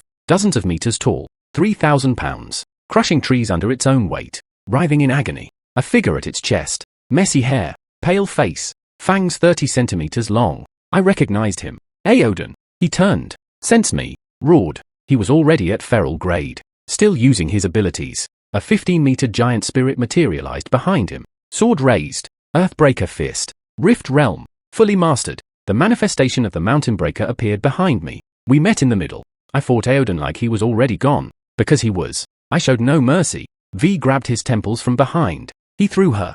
I caught her. He fell into a trap I'd set. I drove a sharpened tree trunk through him from above. He was still roaring. Still biting. An undead skewered on a stake. V's expression shifted. She gathered the Hanba's fire in her palms. Warned me to step back. Blue flame. She released it. Aoden ignited instantly. He stopped struggling. Turned to ash. The giant spirit collapsed. Disintegrated. Vanished. I stared at V. You used the Hanba's fire. She looked at her hands like she was seeing them for the first time. Then fainted. When she woke up she explained. She'd been suppressing the Hanba. Holding it back so it wouldn't break free. When I was about to be killed, something in her just moved. She hadn't known she could do it. I asked if she could still use it. A small blue flame appeared in her palm, the size of a lighter. Good. I summoned the Hamba. It conjured its own flame, palm-sized, full power, equivalent to a domain-level fire ability user with its own flame domain. 2 fire abilities, neither interfering with the other. I thought about what that meant. An army, not of men. Undead. Ability users who died in battle, still able to use their abilities. Still able to absorb life force to restore energy. Feeling no pain. Knowing only how to kill. If I could build that, no army in this world could match it. I burned the remaining lesser undead. Every last one. Made sure nothing was left. Found Manhwa later. Cold. Wounds not from the undead. A beast. Among the hundreds of bodies I'd burned, many wore Chowman tribe clothing. If they'd stayed in the passage, they'd have been safe. I stood over Manhwa's body. Said nothing. Then the world tilted. I was back. Under the statue. 6 arms. Wings from the spine. Nola beside me. A dried corpse now. Spider webs on the body. Dead for who knows how long. I summoned V. She confirmed everything. It all happened. I tried the passage again. Came out into the Chowman village. Empty. Spider webs on every door. Abandoned for decades. Followed Manhwa's path out. Same obsidian. No beasts. No marks. My carved characters. Gone. Different obsidian. Different version of this place.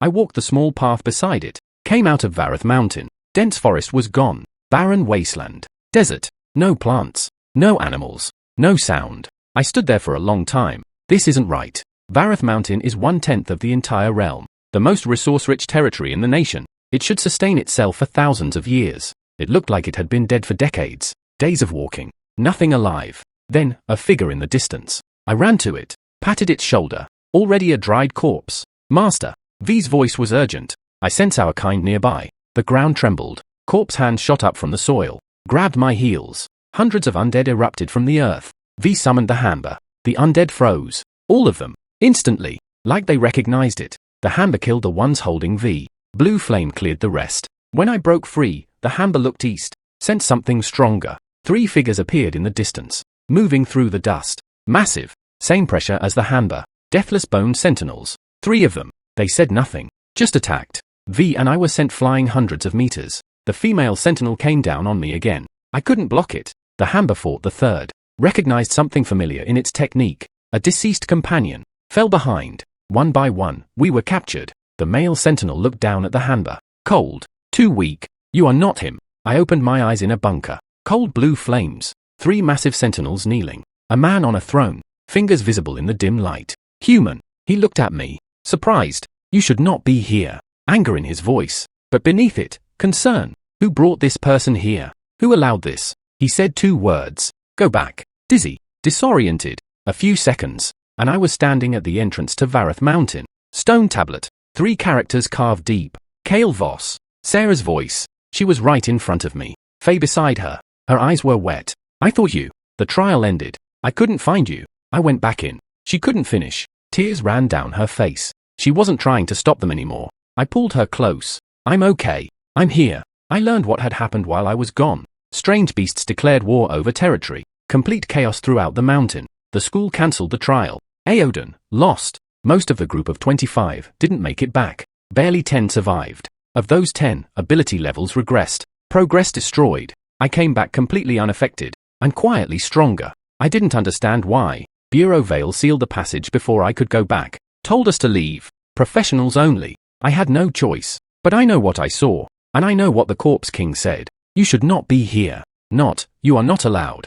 Should not. Like someone had made a mistake. Like I'd been placed there by something. Or someone. Back at Southreach. Director Launt's office. The 15 became 8. Still 7 short for the competition. The Ability Academy scrambled. The Martial Arts Academy had no such problem. 20 returned. 11 at peak core condensation. 8 in the Rift Realm. 1 above them all. Tien Rail. Mid-peak Rift Realm. Captain. Dolan brought me to meet him. He was easy. Low-key. Genuinely warm. Call me Brother Tien. I called him Brother Tien. Commander Leuven ran the meeting. Recent transfer from the capital. Withdrew from the battlefield for reasons no one shared. Youngest Rift Realm warrior in the academy. Decent. All 20 of us in one private room. 1 week before the competition. A sophomore named Yuna Zhao waved at me. Pointed to the seat beside her. I sat down. She was bold. Boyish energy. Immediately started talking combat. Across the table, a man named Warden Tang. He was watching Yuna Zhao. The way a man watches something he believes belongs to him. Childhood friends. Long feelings. Never returned. He watched her pour me wine. Watched her laugh. Slammed the table. His friends Lax and Monk scrambled. He's drunk. He's drunk. Nobody believed them. Everyone pretended to. The night ended. I was the last to leave. Checking Sarah's message. 2 feet appeared. A kick sent my phone flying. Lax. Monk. They'd been waiting. In the October cold. For hours. Warden Tang stepped out behind me. You remember me? He didn't wait for the answer. Gale form kick. Leaped meters into the air. Multiple kicks in sequence. His blood energy was real. I stepped back. Let the air clear. Hit him once. He blocked. Still pushed back. Lax and Monk came from the sides. I grabbed Monk's arm. Redirected. Drove it into Lax. Lax went down. The smell alone kept him down. Warden Tang abandoned them. Face me alone. Strength warrior. Everything channeled into power. No complexity. Just force. The ironclad tiger phantom materialized behind him. The air vibrated. Earthbreaker fist. I planted my feet. The attacks met. Red and blue energy collided. A small golden figure dropped between us. Golden bell. We were both pushed back. Tien Rail. Standing between us. Hands in his pockets. Warden Tang looked at him. Cold. Stay out of it. He turned and left. Tien Rail looked at me. Be careful. He won't let this go. He walked away too. I stood in the empty street. Thought about how easily Tien Rail had absorbed both our attacks. Attribute. Control. Defense type. The rarest. Immovable force of the martial world. I needed to find a control technique. And I knew exactly where to look. Scripture Pavilion. Southreach Martial Arts Institute. 2 stories. Smaller than a warehouse. An old man in a rocking chair at the entrance. He sensed my realm the moment I stepped in. Didn't even open his eyes. The inquiry machine's been broken for 10 years. 2nd floor. 34B2A. That's what you're looking for. I thanked him. Went up. Every book worth millions outside. Free to any Rift Realm student here. The state's compensation to ordinary people. Those who go to battle instead of the powerful families. Power attribute techniques. Royal attribute techniques. 3 royal attribute books. All 3 donated by the 3 great houses. Tien, Li, Moran. I put them all down. What if they altered something? What if there's a trap in a donated technique? I wasn't willing to risk it. I kept searching. Phantom clone method. Speed attribute. When mastered, high-speed movement creates clones. No limit. Each clone can become the main body. Each can also become a shadow. I picked it up. Went back to the old man. He waved his hand. The original flew into the air. Ink came to life. Dove into the pages. Less than a minute. A copy in my hands. I thanked him and left. Behind me, the old man took the original. Shattered it with spiritual energy. Set it on fire. Watched it burn to ash. Didn't say a word. In the capital, my grandfather Aldrich Voss sat across from my father Aaron Voss. My cousin Evan Kai listened at the door. They were talking about me. Whether to send the ancestral cultivation method. The Voss family's boundless method. Only blood can practice it. Evan Kai pushed the door open. Let me bring it. I haven't seen my little brother in half a year. My grandfather looked at him. Told him to sit. Then told him everything. Why Aaron Kai was paralyzed. Why Evan Kai's mother was gone. What his father had sacrificed. Evan Kai listened. Didn't speak. His father had left the capital mid-crisis. Chose to save someone else's family. Got paralyzed for it. Never woke up. For 19 years Evan Kai thought his father was just broken. Now he knew. He kept his eyes dry. Barely. Then my grandfather told him. There was a way. A 10,000-year spiritual mushroom. Hidden in the Voss family ruins. The last heritage of the family. If you become head of the Voss family, just the roots. That's enough to wake your father. Evan Kai went still. Then my grandfather stood. Moved to the door. Look back. You look exactly like your father did when he was young. The door closed. The sound of it stayed in that room for a long time. 3 days before the Southern District battle, Rector Morvain gathered everyone. All 5 institute heads present. Director Bagath, Dean Lorne, all of them. Rector Morvain read from a script, then set it down. The school is giving each of you 1 million marks. Congratulations in advance on your victorious return. Real money. Handed directly. Then House Tien's representative added 1 million. House Li added another. 3 million total. In my hands. Pip gripped his envelope and thought about his sister. I could see it on his face. I put my hand on his shoulder. Hold it steady. He exhaled. Nodded. I looked at the money in my hands. Then looked ahead. Drayson University. The champion for 10 years running. We're going there to learn. That's what they said. No expectations. Just observe. I've heard that before. The trial. The freshman competition. Every room I walked into where they told me to know my place. D rank. Grave sovereign. For ancestors still sleeping. Ability sensing still blocked. Family fighting somewhere in the capital. A corpse king on a throne who knows my name. A barren wasteland where a mountain used to breathe. And 3 deathless bone sentinels strong enough to drop me without effort. Something is coming. Something big enough to kill a mountain. I don't know when. I don't know where, but I know this. I will be ready. I always find a way. That's not arrogance. That's just what I do. The bus pulls out of Stone Peak Ridge. Drayson University, 5,000 kilometers south. I watched the city disappear behind us. V settled on my shoulder. Eyes closed. Tiny chest rising and falling. Master, are we going somewhere exciting? I looked at the road ahead. Yeah, we are. The morning started with Pip's mechanical arm. Brand new. Fitted by the head of the Forging Academy himself. Master Hale had been baited into it. Director Lorne said the right words. Master Hale got angry. And somehow that anger turned into a silver-grade weapon attached to Pip's left shoulder. Pip patted me with it. I felt it. Not light. I gestured for him to use his real hand next time. He switched immediately, grinning like he'd just been handed a sword. Thanks for this. For asking Director Lorne. For all of it. I looked at him. 6 months ago he was a kid with dyed hair trying to look dangerous. Now he was standing in front of me with a mechanical arm and a core condensation realm cultivation. With a severed arm. I didn't pick him because I had to.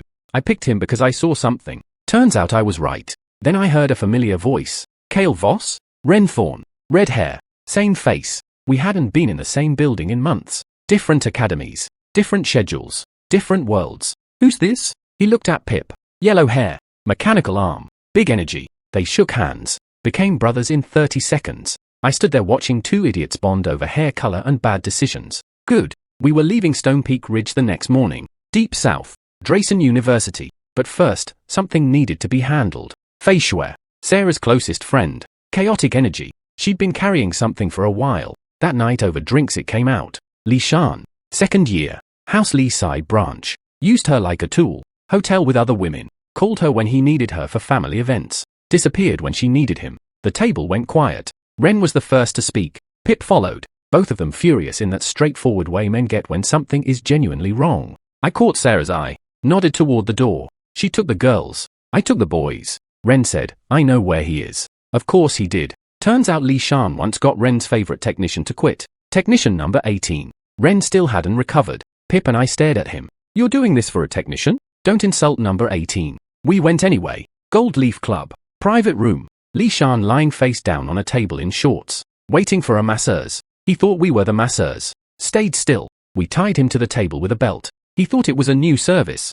We carved for characters into his back. He walked out of that room without a single piece of clothing, holding a decorative plant pot in front of himself. The entire lobby saw. The owner threw him out personally. Li Shan stood on the street. No phone. No clothes. No dignity. We watched from the shadows. Ren laughed so hard he couldn't breathe. Good. That night walking back alone, I felt someone following me. Come out. Zara stepped from the bushes. Embarrassed. She asked for a favor. Whispered it. I agreed. Watched her bounce away like a child. Stood there for a moment wondering if I'd made a mistake. Probably. Next morning. 5 buses. South Reach Gate. A full day of travel. I spent most of it with the phantom clone method. The clone looked exactly like me, but its limbs were stiff. Wrong. I kept reading. We arrived at Drayson University as the sun was going down. Hotel next to campus. 33rd floor. Rooms 106, 107, 108. Me. Ren. Pip. Same floor. Commander Leuven gathered everyone at the Drayson University gate the next morning. 7 universities. Hundreds of students. Waiting at the entrance. No one from Drayson came to meet us. An hour passed. Harvan from Veldra University said what everyone was thinking. This is unacceptable. Such a prestigious university, not a single person to host us. He said it loud. Nobody disagreed. Finally, gold-rimmed glasses. Neat suit. Practiced smile. I'm sorry. I'm afraid I forgot you were all coming today. The smile didn't reach his eyes. I'm just a secretary. The department head is busy. You can call me Shan. 7 university heads. Combined centuries of battlefield experience. And this man just told them he forgot they were coming. Harvan looked at Commander Leuven. Leuven looked at Harvan. Either your department head comes personally, or Veldra University goes home right now. Shan tried to pivot to Commander Leuven. Move aside. 2 words. That was it. The students didn't wait for instructions. They started showing off. Fireballs. Hailstorms. Wind blades. All aimed at Shan. Low-level stuff. But hundreds of it. His suit was destroyed in 30 seconds. His glasses got knocked off by a wind blade. Then he said it. What a sorry bunch. That was the wrong sentence. Jer from Veldra University sent a fireball the size of an egg. It grew to the size of a go-kart mid-flight. Lingu from Xiangtan sent an illusion scorpion onto his neck. Stone Peak University raised a 10-meter earth giant from the ground. Everyone noticed. Everyone recalibrated. Qin Myra's dual S-rank abilities stopped the room. Commander Leuven almost smiled. There's still one prodigy who hasn't made an appearance. He didn't say my name. He didn't need to. Eventually Drayson University's principal arrived. Apologized to everyone. Dismissed Chen on the spot. Their representative came after. Bria Lon. Professional suit. Calm voice. Genuine apology. She explained she'd been handling a student emergency. No excuses. Just facts. Harvan, who had been ready to go to war 30 seconds ago, immediately extended his hand. We moved on. Bria Lon walked us through the competition venues. Forging. Alchemy. Healing. All the soft departments going first. Then she said it. The Combat Academy and Martial Arts Academy venue is not on campus. A pause. It's the Drayson Abyss. Nobody asked what that was. The name was enough. That night in the hotel room I practiced. Phantom clone method. One clone. Barely. It stood in front of me. My face. My build. Wrong posture. Stiff arms. V appeared. Looked at the clone. Looked at me. Then conjured her own. A tiny V copy. First try. I stared at her. She looked back with those enormous eyes. Completely innocent. I handed her the technique. Practice. The next morning, competition began. Forging was first. Our academy's forger. Half an hour. 10 sets of silver level gear. Finished in 20 minutes. First place. Alchemy. Tied with Drayson. Second. Healing. Ren walked in. Walked out with a patient in worse condition than before. The Drayson healing dean had to intervene. Ren came back to us looking like a man who'd accidentally started a fire. The person is okay, right? I asked. Pip said, even if it kills him, it's still a contribution to the field. The Drayson healing director heard. Chased all three of us down the street. A man over 100 years old. Moving like something was wrong with physics. We ran. He kept up. Nobody won that exchange. Then Bria Lon gathered everyone for the final briefing. She showed us numbers. Last graduating class. Mortality rate upon entering the border zones, 89.09%. Out of 10 graduates entering the war front, 1 survives. The room went quiet. Not the silence of shock. The silence of people who suddenly understood why everything had been designed this way. Commander Leuven looked at us afterward. Kept everyone back. He explained the format. 360 students. 8 universities. Drayson Abyss. Individual matches first. Only 50 survived to advance. Then team rounds. Final rankings decided there. Everyone celebrated. 50 from 360. Good odds. Southreach is strong. Easy. I didn't celebrate. Neither did Chin Myra. Neither did Tien Rail. Commander Leuven noticed. Looked at the three of us. Just get to the point. He almost smiled. Then Tien Rail asked the room. If a tiger, 2 wolves, and a leopard are locked in a cage, who dies first? Everyone said the leopard. Weakest. Alone. Makes sense. I said, the tiger dies first. Then 1 wolf. Then the leopard and the last wolf die together. Silence. Then Chin Myra explained. The tiger is the most dangerous. So the wolf and leopard team up to kill the tiger first. Then Tien Rail added. Before the wolf and leopard cooperate, the leopard kills 1 wolf. So the last wolf and the last leopard fight to the end. Everyone got it. Nodded. Pip looked at me. Just say it directly. I said it. The tiger dies first. The wolf kills the leopard. But then, a human kills the wolf. When did a human appear? The cage was set by a human from the start. No matter who survives, the human kills them all at the end. Silence. Then everyone understood. Drayson built the Abyss.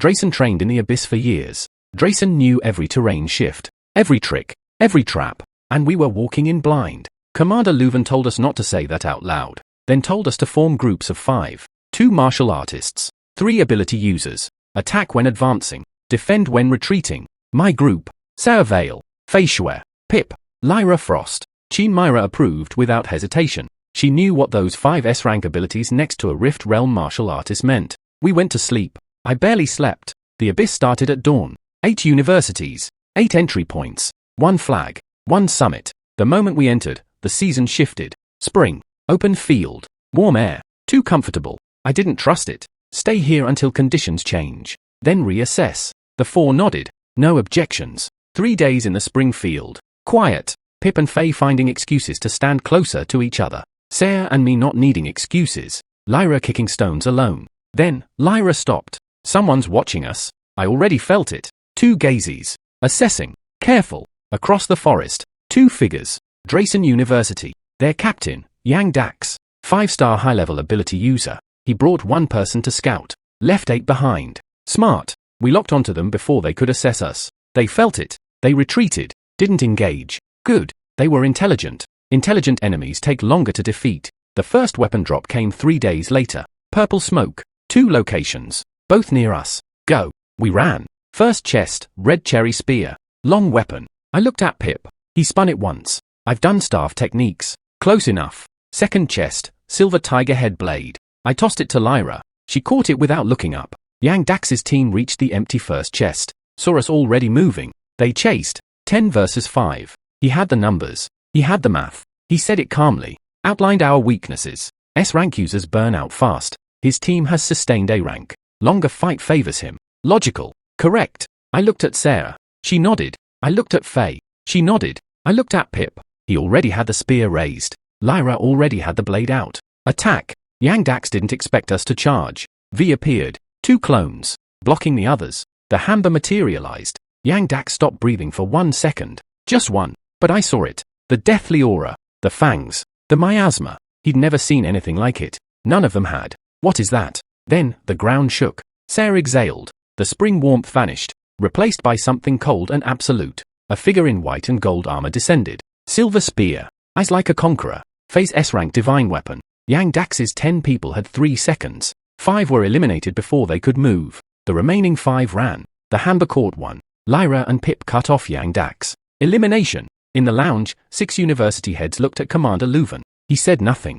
Harvan turned back to his own screen. Sarah exited the summoning state. Eyes returning to brown. She collapsed slightly. I caught her. Arms around her. Pip looked at Faye unconscious in his arms. Looked at me. Like this? Exactly like this. Go. We left the scorched clearing with 15 healing potions and 2 divine weapon ability users who needed 30 minutes to recover. But the Abyss wasn't done with us yet. The Abyss shifted.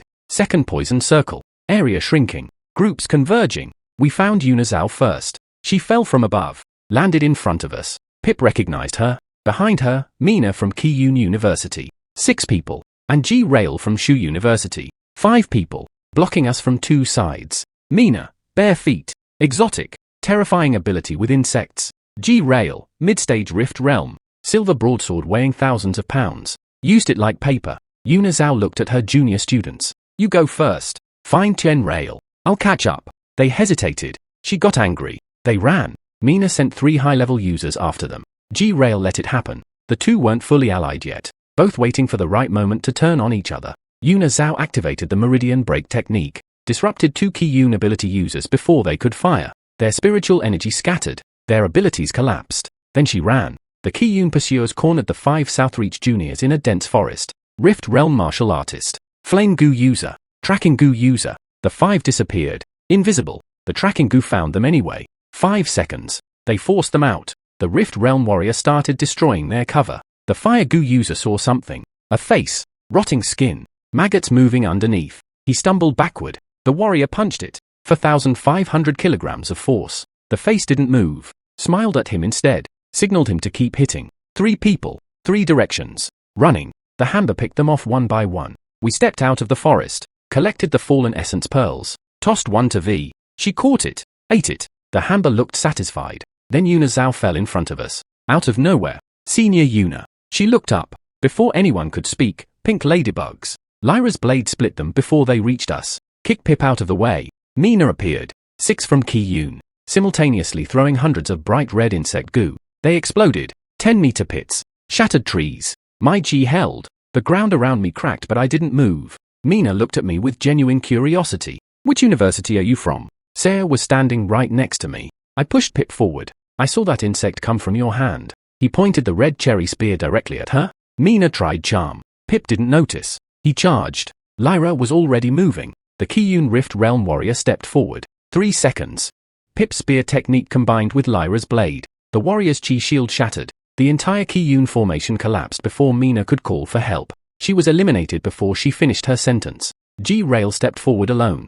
Mid-stage Rift Realm. Cold. Yin attribute. He'd been watching the whole time. Not impressed. Not worried. Just calculating. Which university are you from? The ground shifted. Third poison circle. Everyone moved toward the safe zone without deciding to. The safe zone was the same direction for all 3 groups. We arrived together. And there, Tian-Rail. Qin Myra. Warden Tang. Warden Tang saw me. Looked away. Tian-Rail stepped between us. Competition first. Everything else after. I said nothing. He was right. Then Ren from Veldra University arrived. 4 people. Domain level ability user. Freshman. He walked straight to Qin Myra. Senior Myra.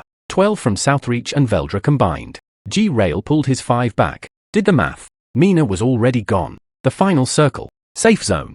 50 flags. Somewhere in this area. Drayson's genius. Fen. Natural wind element. Ultra S-class ability. Son of Wind. He was the one who had eliminated Lax and Monk. Spared Warden Tang. I'd heard about him. Hadn't met him yet. He was still out there. Other universities still unaccounted for. 50 flags. However many of us remained. I looked at the group around me. 12 people. 6 from Southreach. 4 from Veldra. G-Rails 5 watching from a distance. And somewhere in this final circle, Fen. The cage was designed by a human. The human always kills the last survivor. I thought about the Corpse King on his throne. The barren wasteland where Vath Mountain used to breathe. 3 deathless bone sentinels who dropped me without effort. For ancestors still sleeping. I thought about what V had said. Something knockback. Not yet. I looked at the flags. 50 points of light scattered across a field that wanted us dead. I cracked my knuckles. Let's go. The final circle was waiting. And so was whatever was beyond it. Because nothing that had happened so far, not the trial, not the mountains, not the Corpse King, not the barren wasteland, nothing had been the real beginning. This was just the door. D rank. Grave Sovereign. The 4 great ancestors, still sleeping. But something knockback. And when they finally wake, the world is going to remember what a D rank can actually do.